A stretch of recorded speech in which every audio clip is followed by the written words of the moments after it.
नमस्कार and welcome back. ममता के गुंडों ने गुंडागर्दी शुरू कर दी है। उसे लगता है कि फेज 2 में पूरा गेम चेंज कर देगा जो पूरा इलेक्टोरल सिस्टम है। इसलिए योगी जी के सिंघम को वहां पे पहुंचाया गया। शुरू करते हैं। पहले मैं आपको वीडियो दिखाता हूं शुरू में कि इन्होंने किया क्या है। जो सिंघम है यूपी के, अब सुनिए। आसपास के जितने भी लोग हैं अच्छी तरह से समझ लें कि अगर किसी ने बदमाशी करी तो उनका कायदे से इलाज किया जाएगा। फिर अगर कहीं से खबर आ गई कि किसी ने कोई खुराफात करने की, किसी को परेशान करने की कोशिश की है, तो फिर उसकी खबर फिर अच्छे से लेंगे हम। ये जहांगीर के घर वाले भी खड़े हैं, उसको बता देना कायदे से। ये बार बार जो खबरें आ रही हैं कि उसके लोग धमका रहे हैं, तो फिर अच्छे से खबर लेंगे, फिर बाद में रोना पछताना मत। दोस्तों, आपने सुन लिया। इस बंदे को बोला जाता है Singham of UP police. Encounter specialist है वो आदमी। वो ना तो बोलता है ना काटता है, सीधा गोली मारता है दिमाग के अंदर, और नीचे जो है इनका कटा हुआ उसको काट भी देता है ताकि इनकी जन्नत ऊपर भी कैंसर हो जाए। ये आदमी वो है जो आजकल वेस्ट बंगाल की सड़कों पे ये घूम रहा है। इसे भेजा गया है स्ट्रिक्टली एक इलेक्शन ऑब्जर्वर की तरह, और ये नाइटमेयर है लोकल गुंडों के लिए। 1000 से ज्यादा गुंडे ऑलरेडी टीएमसी के पकड़ के अंदर कर दिए गए हैं, जिसको ये सो कॉल्ड नेताजी बोलते थे। आप इमेजिन कीजिए कि आपके घर के ऊपर खुद यमराज आके खड़ा हो, और वो जो लोकल गुंडा है वो भाग गया यमराज को देखने के बाद। हमें लग रहा था यार ये गुंडे बड़े पावरफुल हैं, ये सिंघम का मुकाबला करेंगे। सिंघम दरवाजे पे पहुंचा, और जैसे ही पहुंचा वो ये पिछली पतली गली से वो भाग गया। This is what has happened in Bengal. एक शैडो है जो पूरे बंगाल के अंदर घूम रही है, और उस बंदे का, उस शैडो का नाम है अजय पाल शर्मा। ये यमराजगण बनकर ये वहां पहुंचा है। रात का अंधेरा हो, रात के 2 बजे 3 बजे कोई भी अगर हल्की सी भी भनक पड़ती है कि टीएमसी के गुंडे वहां पर जो है कहर मचा रहे हैं या लोगों को डरा रहे हैं, ये वहां पहुंच जाते हैं। दोस्तों, थोड़ा सा आप देखिए कि हो क्या रहा है। ये आदमी बिल्कुल जो वहां के राक्षस हैं उनकी गलियों में ये आदमी घूम रहा है। कौन सी कॉन्स्टिट्यूएंसी है? Falta assembly constituency.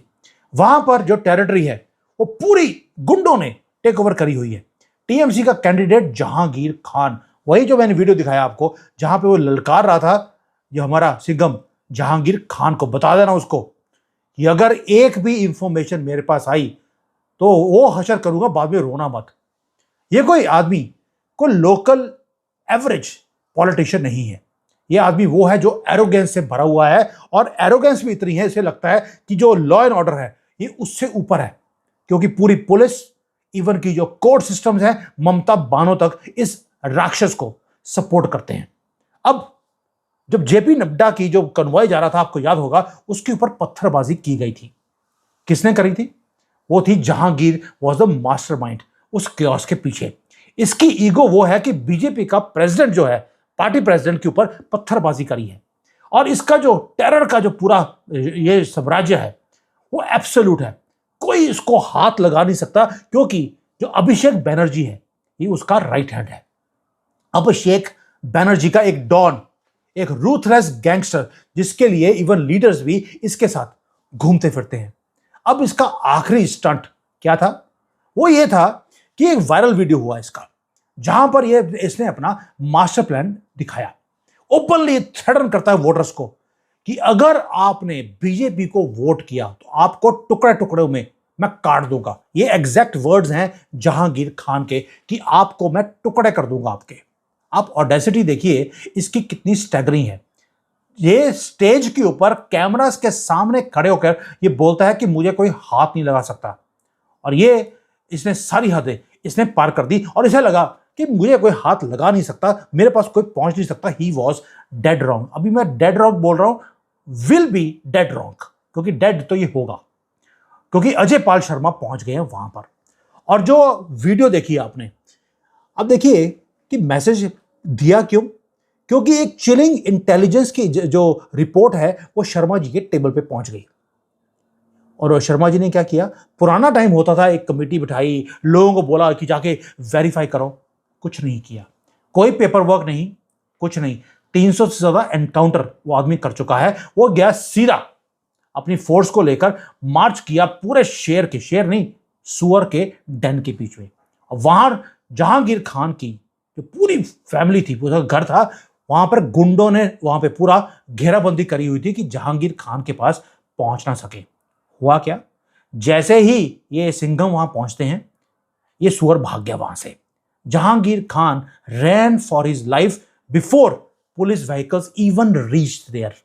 इतना ज्यादा कावड़ आदमी निकला जो अपने किले में बैठा है, बाहर गुंडे पैरवी कर रहे हैं, उसको बचाने के लिए खड़े हैं, वो अपने किले को छोड़कर भाग जाता है। The don has evaporated. पता लगा वो बंगाल छोड़ के ही चला गया है, वो इलेक्शन के टाइम पे आएगा।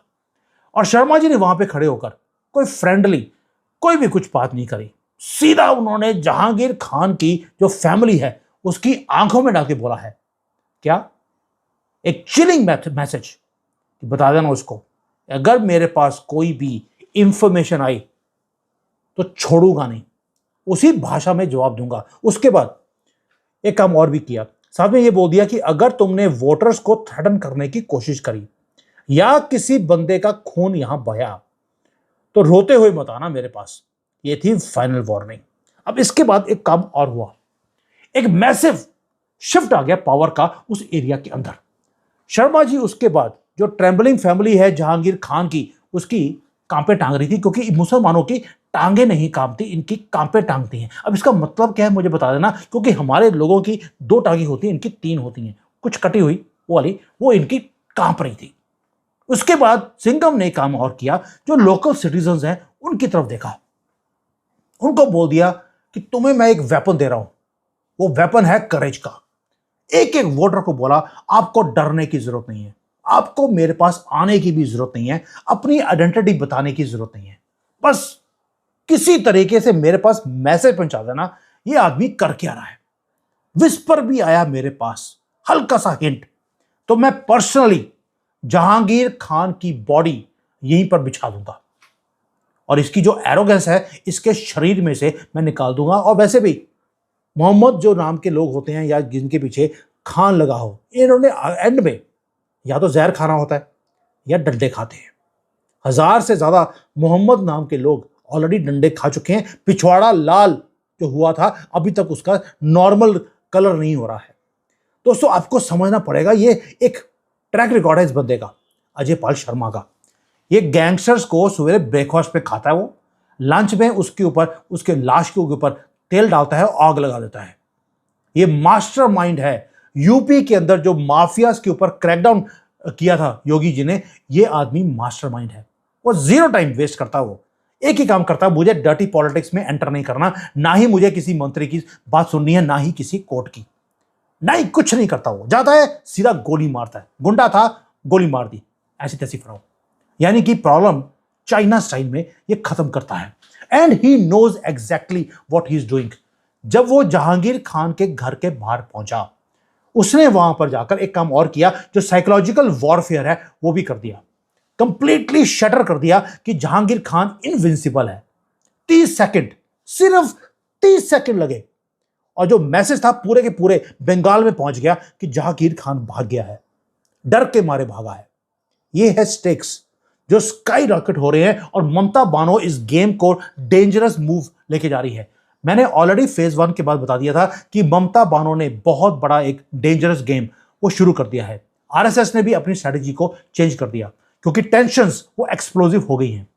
आपको मालूम है कि ममता बानो वो ओपनली थ्रेटन कर रही है स्टेट पुलिस को कि मेरा साथ दे दो, वरना 4 मई के बाद आपका जो मैं हाल करूंगी वो आप देखोगे। और घसीड़ कर जो सीआरपीएफ है उसे घसीड़ कर दिल्ली तक पहुंचाऊंगी, ये ममता बानो स्टेज के ऊपर बोल रही है।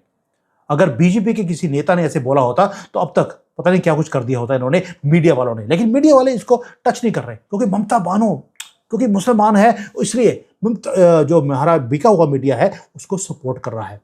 और ममता बानो जब ऐसी स्टेटमेंट्स दे, इसका मतलब है डेस्परेशन वो कितनी ज्यादा है, क्योंकि उसके अपने गुंडे जिनके सर के ऊपर इसने राज किया था वो आज अपने किलों को छोड़कर वो भाग रहे हैं। ये है फ्रस्ट्रेशन। और जो जहांगीर खान है उसे भी मालूम है कि उसकी जो ग्राउंड थी अपने एरिया में वो लूज होती जा रही है, हो सकता है वो हार भी जाए। इसलिए उसने मारने की धमकियां दी हैं लोकल वोटर्स को कि मुझे अगर वोट ना किया तो तुम्हें काट दूंगा। दोस्तों, ये जो टीएमसी है, अब आपको पता लग रहा है ओपनली, ये गुंडी जो है ममता बानो और उसके गुंडे बाकी के, वही जो भाग जाते हैं एक सिंघम के आने के बाद। अब सोच के देखिए इनका हालत क्या है और कैसे इन्होंने राज किया होगा, वहां पर हिंदू कैसे जी रहा होगा, ये आपके सामने है। ये कोई पाकिस्तान या बांग्लादेश की बात नहीं, ये भारत के अंदर, बंगाल के अंदर ये सारे हो रहे हैं। और ये जो आदमी है, अभी तो सिर्फ ये आदमी हमारा अजय पाल शर्मा, ये सिर्फ इसके गेट तक पहुंचा है। और ये जिसको बोलते हैं कि गंदा कुर्ता और छोटा और बड़ा दो टांगे होती है जो उनके कुर्ते की, पजामे की, वो भी जो सीधी नहीं होती कभी भी, वो भाग गया। अपने आप को शेर बोलता था, आज गिद्दड़ भी नहीं, सुअर निकला। वो सुअर तो था ही, लेकिन कंफर्म हो गया। दोस्तों, ये अल्टीमेट वार्निंग है सारे गुंडों को, स्पेशली जो नॉर्थ, जो प्रागनास का जो एरिया है। अगर तुमने इलेक्शंस को रिग करने की कोशिश करी तो ऐसी प्राइस तुम्हें पे करनी पड़ेगी, तुम्हारे बच्चे निकलेंगे नहीं, और निकले तो टेढ़े निकलेंगे। और टेढ़े भी जो निकलेंगे वो अल्लाह नहीं बोलेंगे, लुल्ला बोलेंगे, जैसे चाइना में बोलते हैं। जो गोल्डन डेज थे गुंडागर्दी के, वो खत्म हो गए। अब तो इनके घरों में से बॉम्ब मिल रहे हैं आज की डेट में। और ये कोई 2016 के या 21 के इलेक्शन नहीं है, ये है 26 के इलेक्शन। इलेक्शन कमीशन ने पूरा वेपनाइज कर दिया, पूरे सेंट्रल फोर्सेस को भेजकर, और उसके ऊपर भी सिंघम भेजा हुआ है। जब इलेक्शंस खत्म हो जाएंगे उसके बाद 60 दिन तक ये वहीं पे बैठे रहेंगे, सीआरपीएफ वाले भी और सिंघम भी। 60 दिन मॉनिटरिंग होगी कि करते क्या है, क्योंकि अगर बीजेपी जीती तो भी वहां पर दंगे होंगे, और अगर टीएमसी जीत गई तो इस बार दंगे और भी ज्यादा होंगे। इसलिए कोई भी चीज को छोड़ा नहीं जा रहा। पहले फेज के जो ट्रबल मेकर्स थे, उन्होंने तो देख लिया, वो घर से बाहर नहीं निकलने दिया उनको। ऐसे पिछवाड़े लाल किए डंडे मार मारकर, आधे से ज्यादा हॉस्पिटल में है, बाकी जेल में है। इन्होंने बड़ी कोशिश करी अपने लक को ट्राई करने के लिए, मौका नहीं दिया गया, क्योंकि सारे जो पुराने रूल्स थे उसको चेंज कर दिया है इलेक्शन कमीशन ने। और इनको लगता था कि गुंडागर्दी से हम हिंदुओं को बाहर निकलने नहीं देंगे। यस, हिंदू अभी भी पूरा बाहर नहीं निकला है। 92% की वोटिंग में आपको काले बोरे वालियां ही दिखती थी वोटिंग करते हुए। बट इनको लगता था गुंडागर्दी के कारण हम ये इलेक्शन को दोबारा से रिग कर लेंगे। अब इनको डील किया जा रहा है इन्हीं की भाषा में। जो सड़कें हैं उसमें जो गंदगी थी मोहम्मद नाम की, इन लोग बोलते हैं कि सर मोहम्मद नाम की गंदगी साफ कर दी गई है ओवरनाइट इन बंगाल। अब मोहम्मद नाम के आदमी आजकल अल्लाह नहीं बोलते, लुल्ला लुल्ला बोल के फिर रहे हैं कि लुल्ला की फौज है। हमने तो लुल्ला ने बोला था गंदगी फैलाने के लिए, अब हम क्या करें, हमारा तो कोई कसूर नहीं है, लुल्ला मुंह से निकल रहा है इनके। दोस्तों, अप्रैल 29 वो सामने आ रही है।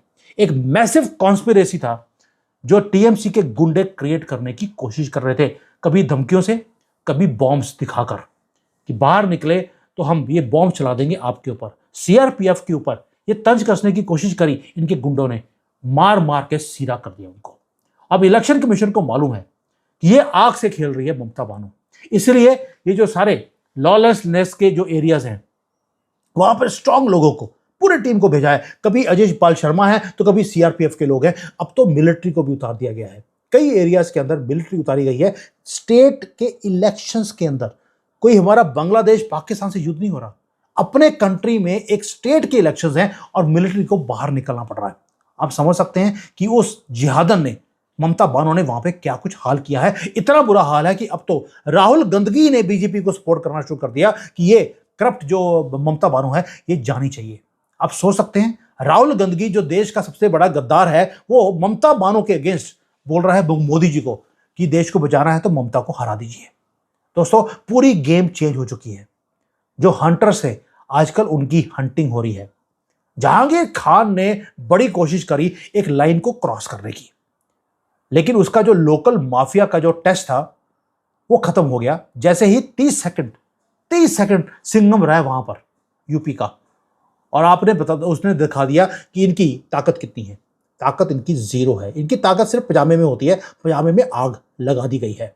और सिंघम ने एक चीज बड़ी पते की बोली है, तुम्हें सीधा करना आता है और तुम्हारा कटा हुआ पूरा काट के छोड़ूंगा। दोस्तों, काउंटडाउन जो है वो शुरू हो गया। हिंदुओं, प्लीज हाथ जोड़ के आपसे विनती है, इस बार वो गलती मत करना जो आपने 2 बार 3 बार कर दी, क्योंकि ममता बानो ने आपको बोला मैं 2000 दे दूंगी, आपने अपने गले कटवा लिए 2000 रुपए के लिए, वो बंद कर दीजिए। इस बार आपको पूरा मौका, पहली बार इतना दिया जा रहा है, पूरा कंट्री वॉच कर रहा है कि बंगाल को जीतना जरूरी है। सिंघम आपके साथ है, एक शैडो की तरह वो आपके ऊपर, आपको बचाने के लिए लगा हुआ है। सीआरपीएफ वहां पे खड़ी है, पूरी बीजेपी की मशीनरी वहां पर है, क्योंकि बंगाल को जीतना जरूरी है। अब ये आपके हाथ में है, या तो बुर्का डालना है तो टीएमसी को जितवा दीजिए, और अगर इज्जत की जिंदगी जीनी है तो आपको पता है करना क्या है। Now this state and this country is in your hands. Thank you. जय हिंद एंड वंदे मातरम।